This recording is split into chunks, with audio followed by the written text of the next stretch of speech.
2027 का विधानसभा चुनाव अभी दूर है, लेकिन उत्तर प्रदेश की सियासत में मोहरे अभी से सजने लगे हैं। कभी जातीय समीकरणों की राजनीति में जाट मुस्लिम समीकरण की चर्चा होती थी, लेकिन अब तस्वीर बदलती दिखाई दे रही है। अखिलेश यादव लगातार ब्राह्मणों को साधने की कोशिश कर रहे हैं और अब राष्ट्रीय लोकदल प्रमुख जयंत चौधरी भी संगठन में ब्राह्मण चेहरों को आगे बढ़ाकर नया संदेश देने की कोशिश में है। उत्तर प्रदेश जहां सिर्फ चुनाव नारों से नहीं बल्कि सामाजिक समीकरणों से जीते जाते हैं। बीजेपी के साथ गठबंधन के बाद आरएलडी की राजनीतिक प्राथमिकताएं बदली हुई सी नजर आ रही हैं। एक समय जाट मुस्लिम समीकरण को अपनी ताकत मानने वाली पार्टी अब जाट ब्राह्मण सामाजिक संतुलन बनाने की कोशिश करती दिखाई दे रही है। राजनीतिक जानकारी से संगठन विस्तार और नए सामाजिक वर्गों तक पहुंच बनाने की रणनीति के तौर पर देख रहे हैं। प्रदेश अध्यक्ष वही रामाशीष राय जी हैं और हमारी पार्टी तो सभी लोगों को लेकर के चलने की बात करती है। हम तो हमारा जो एजेंडा है वो किसान है और किसान में सभी धर्म सभी जातियां आ जाती हैं। तो अब सवाल यह है कि यूपी में ब्राह्मण वोट कितना असर रखते हैं।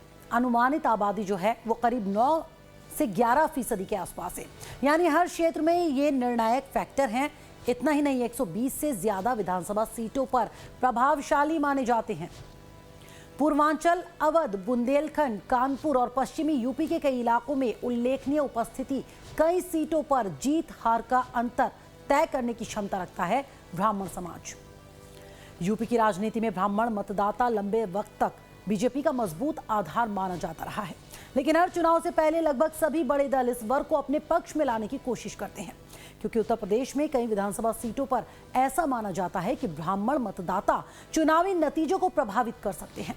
यही वजह है कि चाहे समाजवादी पार्टी हो या फिर राष्ट्रीय लोकदल, हर दल इस वर्ग तक अपना संदेश पहुंचाने की कोशिश में जुटा है। अगर 2027 की सियासी तस्वीर की बात करें तो बीजेपी के पास जहां पारंपरिक समर्थन बनाए रखने की चुनौती है, तो वहीं एसपी की तरफ से ब्राह्मण आउटरीच तेज कर दी गई है और अब आरएलडी जाट प्लस ब्राह्मण सामाजिक संतुलन की कोशिश कर रही है और कांग्रेस बीएसपी नए समीकरण तलाशने की कवायद में लगी हुई हैं। हालांकि सिर्फ चेहरे बदल देने से चुनाव जीते नहीं जाते। वोटर अब संगठन के साथ साथ स्थानीय मुद्दों, विकास, रोजगार, कानून व्यवस्था और उम्मीदवार की छवि को भी अहमियत देता है। इसलिए राजनीतिक संदेश और संगठनात्मक बदलाव चुनावी सफलता में कितना बदलता है, इसका जवाब तो 2027 में ही मिलेगा। लेकिन इतना तय है कि उत्तर प्रदेश की सियासत में ब्राह्मण वोट को लेकर मुकाबला तेज होता जा रहा है और आने वाले दिनों में ये राजनीतिक प्रतिस्पर्धा और दिलचस्प होने वाली है। राष्ट्रीय लोकदल यानी आरएलडी पश्चिमी यूपी में अब भारतीय जनता पार्टी का प्रमुख सहयोगी दल है। 2022 के विधानसभा चुनाव में आरएलडी का सपा के साथ गठबंधन था और दोनों दलों को पश्चिमी यूपी में सफलता भी मिली थी। बावजूद इसके 2024 के लोकसभा चुनाव से पहले आरएलडी ने एनडीए का दामन थाम लिया और भाजपा के साथ मिलकर चुनाव लड़े। पार्टी के अध्यक्ष जयंत चौधरी अब केंद्रीय मंत्री हैं और उत्तर प्रदेश में नए सिरे से पार्टी को जमाने की कोशिश में लगे हुए हैं।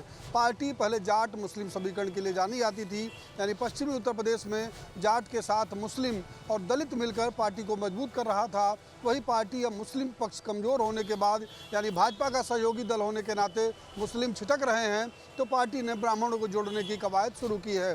पार्टी ने अनुपम मिश्रा को उत्तर प्रदेश पार्टी की कमान सौंपी है और उनके जरिए ब्राह्मण वोट बैंक को साधने की कोशिश की है। हालांकि ब्राह्मण भाजपा का भी परंपरागत वोट बैंक रहा है। अब दोनों दल सहयोगी भूमिका में हैं, यानी जो अगला चुनाव 2027 में होगा उसमें पश्चिमी यूपी में दोनों दल अगर मिल के लड़ते हैं तो दोनों ब्राह्मणों को लुभाने में सफल हो सकते हैं। वीडियो जर्नलिस्ट सुंदरम केसरी के साथ राजीव ओझा, लाइव टाइम्स, लखनऊ।